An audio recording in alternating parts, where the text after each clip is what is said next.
ಇವತ್ತಿನ ದಿನ ವಿಜಯಪುರ ಜಿಲ್ಲೆಯ ಬಸವನ ಬಾಗೇವಾಡಿ ಉಪವಿಭಾಗದ ವಿವಿಧ ಪೊಲೀಸ್ ಠಾಣಾ ವ್ಯಾಪ್ತಿಗಳಲ್ಲಿ ದಾಖಲಾದಂತಹ ಮನೆ ಕಳ್ಳತನ, ದೇವಸ್ಥಾನ ಕಳ್ಳತನ ಮತ್ತು ಸುಲಿಗೆ ಪ್ರಕರಣ, ಮೋಸ ಮಾಡಿ ಅಟೆನ್ಷನ್ ಡೈವರ್ಷನ್ ಮಾಡುವ ಪ್ರಕರಣ, ಮೋಟಾರ್ ಬೈಕ್ ಮತ್ತು ರೈತರ ಜಮೀನುಗಳಲ್ಲಿ ಬೋರ್ವೆಲ್ ಕಳ್ಳತನ ಇತ್ಯಾದಿ ಪ್ರಕರಣಗಳನ್ನು ನಮ್ಮ DSP ಬಾಗೇವಾಡಿ ಆದಂಥ ಬಲ್ಲಪ್ಪ ನಂದಗಾವಿ ಮತ್ತು ಅವರ ಸಬ್ ಡಿವಿಷನ್ನ ಎಲ್ಲ ಇನ್ಸ್ಪೆಕ್ಟರ್ಸ್ಗಳಾದಂಥ Muddebihal CPI, Nidagundi CPI, Bagewadi inspector ಇವರ ನೇತೃತ್ವದಲ್ಲಿ ತಂಡಗಳನ್ನು ರಚಿಸಲಾಗಿತ್ತು.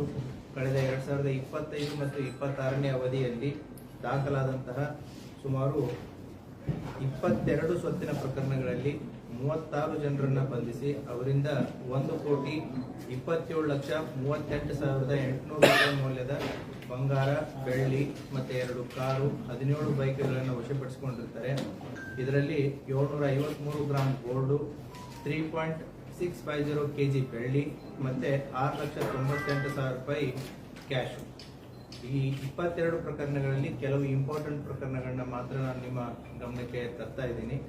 ಮುದ್ದೇಬಿಹಾಳ್ ಪೊಲೀಸ್ ಠಾಣೆಯಲ್ಲಿ ಜನವರಿ 21ರಂದು ಒಬ್ಬ ಜಯರಾಜ್ ಅಂತೇಳಿ KRT ಅವರ ಮನೆ ಕಳ್ಳತನ ಆಗಿತ್ತು. ನೆಮಗೇರಿ LT ತಾಂಡದಲ್ಲಿ ಅವರ ತೋಟದ ಮನೆ. ಈ ಕಳ್ಳತನದಲ್ಲಿ ಒಟ್ಟು 3 ಜನ ಆರೋಪಿತರನ್ನ, ಗುರುರಾಜ್, ಗುರುಕುಮಾರ್ ಮತ್ತೆ ಸೈಯದ್ ಅಸ್ಲಂ ಅನ್ನೋರು, ಇವರೆಲ್ಲರೂ ಕೂಡ ರಾಯಚೂರದವರು. ಇವರನ್ನ CPI ಮುದ್ದೇಬಿಹಾಳ್ ಅವರ ನೇತೃತ್ವದ ತಂಡ, ಮುದ್ದೇಬಿಹಾಳ್ PSI ಮತ್ತೆ CPI ಮುದ್ದೇಬಿಹಾಳ್ ಅವರ ನೇತೃತ್ವದ ತಂಡ ಮತ್ತೆ ಅವರ ಅಧಿಕಾರಿಯವರು ಬಂಧಿಸಿ ಅವರಿಂದ 26 ತೊಲೆ ಬಂಗಾರ, 3.5 kg ಬೆಳ್ಳಿ ಮತ್ತೆ 4,30,000 ರೂಪಾಯಿ ಕ್ಯಾಶು ಮತ್ತೆ ಅಫೆನ್ಸಿಗೆ ಬಳಸಿದಂತ ಒಂದು ಇನೋವಾ ಕಾರು, ಹೀಗೆ ಒಟ್ಟು 51,35,000 ರೂಪಾಯಿ ಮೌಲ್ಯವನ್ನ ವಶಪಡಿಸಿಕೊಂಡಿರ್ತಾರೆ. ಅದೇ ರೀತಿ ಮುದ್ದೇಬಿಹಾಳ್ ಪೊಲೀಸ್ ಠಾಣೆಯಲ್ಲಿ ಜುಲೈ 2025ರಲ್ಲಿ ಆದಂತಹ ಒಂದು ಕೌಡಿ ಮಟ್ಟಿ ಗ್ರಾಮದಲ್ಲಿರುವಂತಹ ಮನೆ ಕಳ್ಳತನಕ್ಕೆ ಸಂಬಂಧಪಟ್ಟಂತೆ ಒಟ್ಟು ಬಂಗಾರ, ಬೆಳ್ಳಿ, ದುಡ್ಡು ಸೇರಿ 7,49,000 ಕಳ್ಳತನ ಆಗಿತ್ತು. ಅದರಲ್ಲಿ ಕೂಡ ಪ್ರಕರಣದ ಆರೋಪಿ ಬಸವರಾಜ್ ಹೊಕ್ರಾಣಿ ಅನ್ನೋರನ್ನ ಬಂಧಿಸಿ ಕಳ್ಳತನ ಆದಂತಹ ಎಲ್ಲ ಬೆಳ್ಳಿ, ಬಂಗಾರ ಮತ್ತೆ ದುಡ್ಡನ್ನ ಪತ್ತೆ ಮಾಡಿರ್ತಾರೆ. ಇವನ ಮೇಲೆ 1ಕ್ಕಿಂತಲೂ ಹೆಚ್ಚು ಪ್ರಕರಣಗಳಿತ್ತು. ಅದೇ ರೀತಿ ಮುದ್ದೇಬಿಹಾಳ್ ಪೊಲೀಸ್ ಠಾಣೆ ಕ್ರೈಮ್ ನಂಬರ್ 236/25 ಕಳೆದ ಜೂನ್ನಲ್ಲಿ ಆದಂತಹ ಘಟನೆ. ಮುದ್ದೇಬಿಹಾಳ್ ಬಸ್ತಿ ಓಣಿಯಲ್ಲಿರುವಂತಹ ಒಬ್ಬರ ಮನೆಯನ್ನು ನೋಡಿದಾಗ ಅದು ಕೀಲಿ ಮುರಿದಿತ್ತು. ಕೀಲಿ ಮುರಿದು ಒಳಗಡೆ ಇದ್ದಂತಹ ಬಂಗಾರದ ಆಭರಣಗಳು ಮತ್ತೆ ದುಡ್ಡು ಮೀಸಾಗಿತ್ತು. ಒಟ್ಟು 12,75,000 ರಷ್ಟು ದುಡ್ಡು ಮತ್ತೆ ಒಡವೆ ಕಳ್ಳತನಾಗಿತ್ತು. ಇದರಲ್ಲಿ ಕಾನೂನಿನ ಸಂಘರ್ಷಕ್ಕೆ ಒಳಗಾದಂತಹ 4 ಜನರನ್ನ ಅವರನ್ನು ಕೂಡ ಪತ್ತೆ ಮಾಡಿ ಅವರಿಂದನೂ ಕೂಡ ಇದನ್ನ ರಿಕವರಿಯನ್ನ ಮಾಡಿರ್ತಾರೆ. ಅದೇ ರೀತಿ ನಿಡಗುಂದಿ ಪೊಲೀಸ್ ಠಾಣೆ ಕ್ರೈಮ್ ನಂಬರ್ 94/2025 ಗಬಸಾವಳಿಗೆ ಅನ್ನುವಂಥ ಒಂದು ಹಳ್ಳಿಯಲ್ಲಿ ನಿರ್ಮಲಾ ಅಲಿಯಾಸ್ ನೀಲಮ್ಮ ಗಬಸಾವಳಿಗೆ ಅವರ ಸರ್ನೇಮು, ಊರು ಕಿರಿಶಾಳು. ಇವರು ಹೊಲದಲ್ಲಿ ಕೆಲಸ ಮಾಡ್ತಿರ್ಬೇಕಾದ್ರೆ ಕೊರಳಲ್ಲಿದ್ದಂಥ ಚೈನನ್ನ ಕಿತ್ಕೊಂಡು ಹೋಗಿರ್ತಾನೆ, ಸುಮಾರು 37 ಗ್ರಾಮದ್ದು. ಆ ವ್ಯಕ್ತಿಯನ್ನು ಕೂಡ ರಮೇಶ್ ಚಿತ್ರಿಗೆ ಅನ್ನುವಂಥ ಒಬ್ಬ ವ್ಯಕ್ತಿಯನ್ನು ಕೂಡ ಪತ್ತೆ ಮಾಡಿ ಆ ರಾಬರಿ ಕೇಸನ್ನು ಕೂಡ ಪತ್ತೆ ಮಾಡಿರ್ತಾರೆ. ಸುಮಾರು 1,95,000 ವ್ಯಾಲ್ಯೂನು 37 ಗ್ರಾಮದ ಚೈನನ್ನ ತಾಳಿ ಸರ ಅದನ್ನು ಕೂಡ ಪತ್ತೆ ಮಾಡಿದ್ದಾರೆ. ತಾಳಿಕೋಟೆ ಪೊಲೀಸ್ ಠಾಣೆಯಲ್ಲಿ 2023ರಲ್ಲಿ ಬೈಕ್ ಕಳ್ಳತನ ಆಗಿತ್ತು. ಆ ಆರೋಪಿಯ ಹಿನ್ನೆಲೆ ಅಂತ ಹೋದಾಗ ಆತನಿಂದ ಒಟ್ಟು ಬೇರೆ ಬೇರೆ ಪೊಲೀಸ್ ಠಾಣೆಗಳಲ್ಲಿ ದಾಖಲಾದಂತಹ ಒಟ್ಟು 5 ಪ್ರಕರಣಗಳಲ್ಲಿ ಆತನ ಹತ್ರ ಇದ್ದಂತಹ 5 2 ವೀಲರ್ಸ್ಗಳನ್ನ ಕೂಡ ಪತ್ತೆ ಮಾಡಿದ್ದಾರೆ. ಆತನ ಪ್ರಕಾಶ್ ತಳವಾರ್ ಅನ್ನುವಂಥ ಒಬ್ಬ ವ್ಯಕ್ತಿ ಸುಮಾರು 5 ಬೈಕ್ಗಳು ಆತನಿಂದ ವಶಪಡಿಸಿಕೊಂಡಿದ್ದಾರೆ. ಅದೇ ರೀತಿ ಬಸವನ ಬಾಗೇವಾಡಿ ಪೊಲೀಸ್ ಠಾಣೆಯಲ್ಲಿ ಅಟೆನ್ಷನ್ ಡೈವರ್ಷನ್ ಮಾಡಿದ್ರು. ಅಟೆನ್ಷನ್ ಡೈವರ್ಷನ್ ಮಾಡಿ 2024ರಲ್ಲಿ ಆದಂಥ ಅಟೆನ್ಷನ್ ಡೈವರ್ಷನ್, ಅದರಲ್ಲಿನೂ ಕೂಡ 2 ವ್ಯಕ್ತಿಗಳನ್ನ ಪತ್ತೆ ಮಾಡಿ ಅವರಿಂದ 70,000 ಕಿಮ್ಮತ್ತಿನ ಬೋರ್ಮಾಡು ಮತ್ತೆ 70,000 ಕಿಮ್ಮತ್ತಿನ ಮೇಲ್ಗುಂಡ, ಅದೇ ರೀತಿ ಅಫೆನ್ಸಿಗೆ ಬಳಸಿದಂಥ 2 ವೀಲರ್ನ ಕೂಡ ವಶಪಡಿಸಿಕೊಂಡಿದ್ದಾರೆ. ಕೂಡ್ಗಿ ಪೊಲೀಸ್ ಠಾಣೆಯಲ್ಲಿ 2025ರಲ್ಲಿ ಮಸೂತಿ ಗ್ರಾಮದಲ್ಲಿರುವಂತಹ ಗಣಾಚಾರ್ಯ ಅನ್ನೋರ ಮನೆಯಲ್ಲಿ ಕೀಲಿ ಮುರಿದು ಕಳ್ಳತನ ಮಾಡಿದ್ರು. ಅದನ್ನು ಕೂಡ ಅದರಲ್ಲಿದ್ದಂಥ 2 ಆರೋಪಿತರಿಂದ ಮತ್ತು ಕೃತ್ಯಕ್ಕೆ ಬಳಸಿದಂಥ ಬೈಕನ್ನ ಇದನ್ನು ಮಾಡಿ ಅದರಲ್ಲಿ ಕೂಡ ಪ್ರಾಪರ್ಟಿಯನ್ನು ರಿಕವರಿ ಮಾಡಿದ್ದಾರೆ. ಮತ್ತೆ ನಿಡಗುಂದಿ ಪೊಲೀಸ್ ಠಾಣಾ ವ್ಯಾಪ್ತಿಗೆ ಬರುವಂತಹ ಒಂದಾಲ್ ಗ್ರಾಮದಲ್ಲಿ ದೇವಸ್ಥಾನ ಕಳ್ಳತನ ಆಗಿತ್ತು. ಆ ದೇವಸ್ಥಾನ ಕಳ್ಳತನಕ್ಕೆ ಸಂಬಂಧಪಟ್ಟಂತೆ 2 ಆರೋಪಿತರನ್ನ ಪತ್ತೆ ಮಾಡಿ ಅವರಿಂದ ಮೋಟರ್ ಸೈಕಲ್ ಸೇರಿ ದೇವಸ್ಥಾನದಲ್ಲಿದ್ದಂಥ ಒಡವೆಗಳನ್ನು ಕೂಡ ರಿಕವರಿ ಮಾಡಿದ್ದಾರೆ.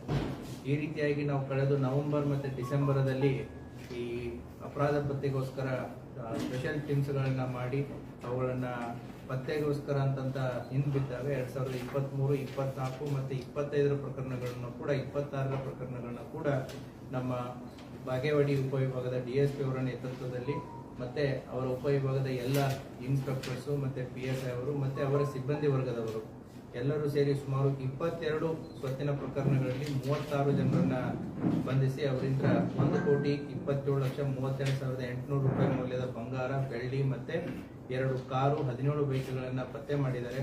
ಇವರ ಕರ್ತವ್ಯವನ್ನ ನಾನಾಗ್ಲಿ ಮತ್ತೆ ಇಲಾಖೆಯವರ ಕರ್ತವ್ಯವನ್ನ ನಾವು ಶ್ಲಾಘಿಸ್ತೀವಿ. ಸೊ ಅವರಿಗೆ congratulations. Thank you.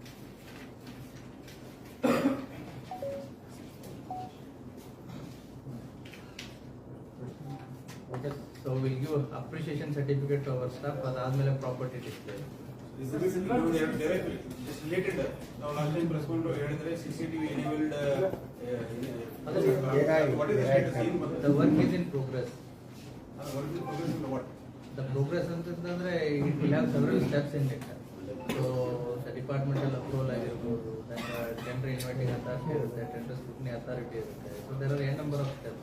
The work is going on. We need time till June. By June we will have a CCTV installed across the We are hopeful. ಎಷ್ಟು CCTV ಬಗ್ಗೆ ತಾವು ಆರ್ಡರ್ ಮಾಡ್ತಾರೆ, ಎಷ್ಟು ಆಗಬೇಕು ಅನ್ನೋದು ಅದಕ್ಕೆ ಒಂದು ಟೆಕ್ನಿಕಲ್ ಟೀಮ್ ಅಂತ ಇರುತ್ತೆ. They are evaluating. They will prepare the DPR and depending upon the requirement, depending upon the project number. ಇನ್ನೊಂದೆರಡು ವಿಷಯ ತಾವೆಲ್ಲ ಇದು ಮಾಡಿಫೈಡ್ ಸೈಲೆನ್ಸ್ ಇದು ಮಾಡಿದ್ರೆ ಅದ್ಮೇಲೆ ಅವೇರ್ನೆಸ್ ಇನ್ನೊಂದ್ಸತಿ ಮಾಡ್ತೀನಿ ಅಂತಿದ್ರೆ ಒಂದು ಕಾರ್ಯಕ್ರಮ ಮಾಡ್ತೀವಿ ಮಕ್ಕಳ ಪೇರೆಂಟ್ಸ್ ಅದೇನಾಯ್ತು ಎಕ್ಸಾಮ್ಸ್ ಬಂತಲ್ವಾ. So March and April 2 exams ಬಂತು. ಸೊ ಮಕ್ಕಳ ಎಕ್ಸಾಮ್ಸ್ ಇದ್ದಾಗ ನಾವು ಈ ಕಾರ್ಯಕ್ರಮ ಅದು ಅಷ್ಟು ಸೂಕ್ತ ಆಗಲ್ಲ ಅಂತೇಳಿ will do it in June. ಯಾಕಂದ್ರೆ ಶಾಲೆಗಳು ಪ್ರಾರಂಭ ಆಗುತ್ತೆ, ಅವಾಗ ಮಕ್ಕಳನ್ನ ಕರ್ಕೊಂಡು ಮಾಡೋದ್ರಲ್ಲಿ ಇರುತ್ತೆ. ಈಗ March is completely full of exam from LKG to PUC. So ಹಾಗಾಗಿ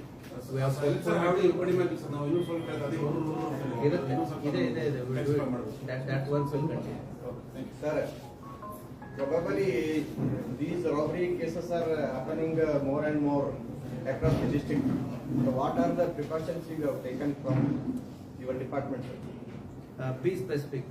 Robbery ಅಂತಂದ್ರೆ ಯಾವ police Not only robbery, these things. For now already you told all the cases. It should not happen. Before that, what type of the remedies or whatever?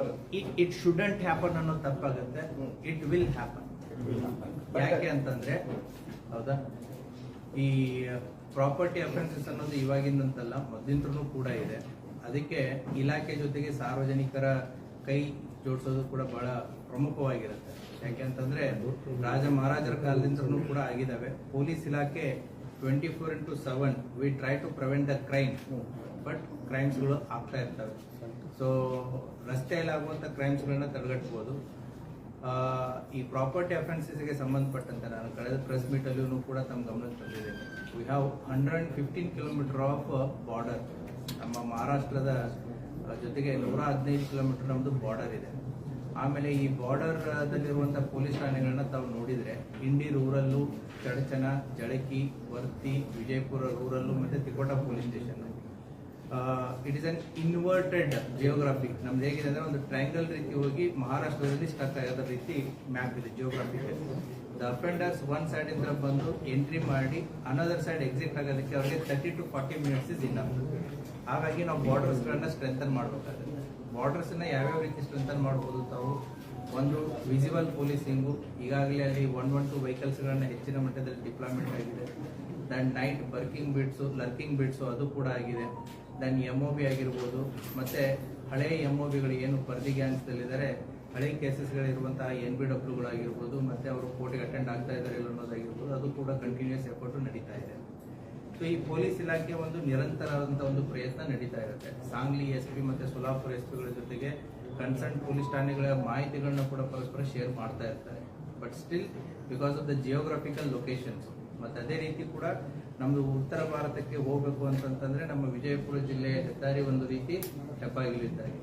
So ಹಾಗಾಗಿ ವೆಹಿಕಲ್ಸ್ಗಳ ಮೂವ್ಮೆಂಟ್ಗಳು ಕೂಡ ಜಾಸ್ತಿ ಇರಬೇಕಾದ್ರೆ, ಹೋಗ್ಬೇಕಾದ್ರೆ ಬರ್ಬೇಕಾದ್ರೆ offenders will plan for it. So we have challenges, ನಾವು we know the problems. So ಸೊಲ್ಯೂಷನ್ಸ್ಗಳನ್ನ ಕೂಡ work out ಮಾಡ್ತಾ ಇದೆ. ಅದೇ ರೀತಿ ಕೂಡ ಸಾರ್ವಜನಿಕರು ನಮಗೆ ಎಲ್ಲಿ ಸಹಕಾರ ಮಾಡಬೇಕಾಗಿದೆ ಅಂತಂತಂದ್ರೆ by installing the CCTV. So public safety act ಅಂತಂತೇಳಿ ಕಾನೂನು ಕೂಡ ಬಂದಿದೆ.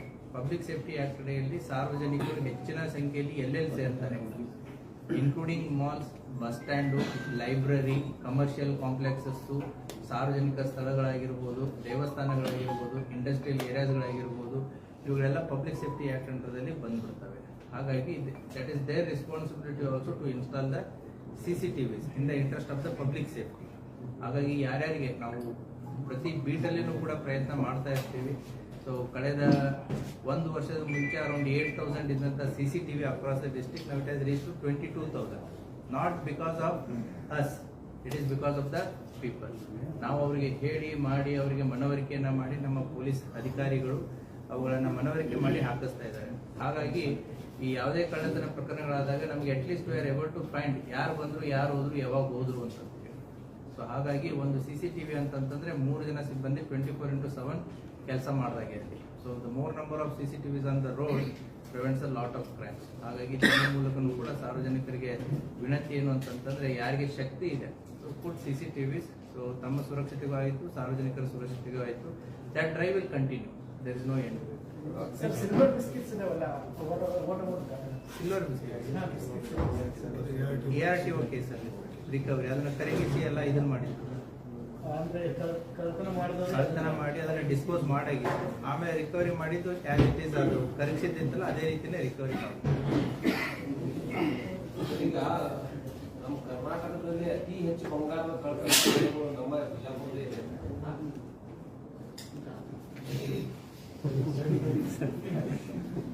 ಪ್ರಶ್ನೆ ಕಂಪ್ಲೀಟ್ ಆಗಲಿಲ್ಲ. ಅತಿ ಹೆಚ್ಚು ಬಂಗಾರದ ಕಳ್ತನ ಪ್ರಕರಣಗಳು ನಮ್ಮ ಬಿಜಾಪುರದಲ್ಲಿ ಇದೆ. ಅತಿ ಹೆಚ್ಚು ಆಗಿದ್ದು ನಮ್ಮಲ್ಲಿನೇ, ಅತಿ ಹೆಚ್ಚು ರಿಕವರಿ ಆಗಿದ್ದು ನಮ್ಮಲ್ಲಿ. ಸೊ ಹಾಗಾಗಿ ದಟ್ಸ್ ವಾಟ್. ಈಗ ಮನುಗುಡಿಯಲ್ಲಿನೂ ಕೂಡ ಹುಬ್ಳಿ ಮತ್ತೆ ಗೋವಾದವ್ರು ಬಂದ್ ಮಾಡಿದ್ರು. ಬೋತ್ ಚಡ್ಚನ್ ಅಂಡ್ ಹಲ್ಸಂಗಿ ಮಹಾರಾಷ್ಟ್ರದಿಂದ ಬಂದ್ ಮಾಡಿದ್ರು. ಬಟ್ ನಮ್ಮ ಜಿಲ್ಲಾ ಪೊಲೀಸ್ ಅದನ್ನ ಅಲ್ಲಿಗೆ ಬಿಡ್ಲಿಲ್ಲ. And they have recovered almost 95% in Manugudi, 100% in Halsangi, and nearly 70% in Chadcha. The remaining 30%, we know the people, the work is going on, the time is up. Sir, ಇಷ್ಟೊಂದು ಎಲ್ಲಾ ಪ್ರಕರಣಗಳನ್ನ ಭೇದಿಸ್ತಾ ಇದ್ದಾರೆ, ಆದ್ರೂ ಕೂಡ ಕಳ್ಳರಿಗೆ ಅದೊಂದು ಭಯನೇ ಹುಡ್ತಾ ಇಲ್ವಾ ಕಾನೂನು ಬಗ್ಗೆ? ಕಳ್ಳರಿಗೆ ಭಯ ಪತ್ತೆ ಒಂದು ಕೆಲಸ ಇರುತ್ತೆ, ಹೌದಾ? ಸೊ ಕಳ್ಳರಿಗೆ ಭಯ ಅಂತಂತಂದ್ರೆ ಕಾನೂನಿನ ಅಡಿಯಲ್ಲಿ ಅದು ಯಾವ ರೀತಿ ಕಾನೂನು ಇದೆ ಅದ್ರ ಪ್ರಕಾರ ಹೋಗುತ್ತೆ. These are like 7 years punishment ಇರುವಂತ offences. So they will get bail within 1 week or 10 days. ಅಷ್ಟರಲ್ಲಿ ಬೇಲ್ ಸಿಕ್ಬಿಡುತ್ತೆ. ಸೊ ಪದೇ ಪದೇ ಮಾಡೋರ ಮೇಲೆ ನಾವು ಗಡಿಪಾರು ಅಥವಾ ಎಕ್ಸ್ಪೆರಿಮೆಂಟ್ ಅನ್ನೋದು ಒಂದು ಇರುತ್ತೆ. But they will keep doing. ಅವರಿಗೆ ನಮ್ಮ ಪೊಲೀಸರಿಗೆ ಒಂದು ವ್ಯಾಪ್ತಿ ಇದೆ, ನಿಮಗೂ ಕೂಡ ಒಂದು ವ್ಯಾಪ್ತಿ ಇದೆ. ಬಟ್ ಕಳ್ಳರಿಗಾಗ್ಲಿ ಅಥವಾ ಏನೋ ಅಪರಾಧ ಮಾಡೋರಿಗಾಗ್ಲಿ ಅವರಿಗೆ ವ್ಯಾಪ್ತಿ ಅನ್ನೋದೇ ಇಲ್ಲ. ವಿಜಯಪುರ ಜಿಲ್ಲೆ ಅಂತಿಲ್ಲ, ಅವರಿಗೆ ಇಡೀ ಭಾರತದಲ್ಲೇ ಒಂದು ವ್ಯಾಪ್ತಿ. ಹಾಗಾಗಿ ಅಫೆಂಡರ್ ಸೇಮ್ ಇರೋದು ಬೇರೆ, ಬೇರೆ ಬೇರೆ ಅಫೆಂಡರ್ಸ್ಗಳು ಬಂದು ಮಾಡೋದು ಬೇರೆ. ಹಾಗಾಗಿ ಅವ್ರಿಗೆ ನಮಗಿರುವಂತ ವ್ಯಾಪ್ತಿ ಅವ್ರಿಗಿಲ್ಲ. That is the limitation. Loopholes in the judicial ಅಂತ ಅದನ್ನ ನಾವು ಅನ್ನಕ್ ಬರಲ್ಲ. ಸರ್ ಈ ಮಕ್ಕಳುಗಳ ಹಾವಳಿ ಜಾಸ್ತಿ ನಮ್ಮಲ್ಲಿ ಯಾವುದೂ ಇಲ್ಲಪ್ಪ, ನಮ್ಮಲ್ಲಿ ಆ ರೀತಿ ಯಾವುದೂ ಇಲ್ಲ.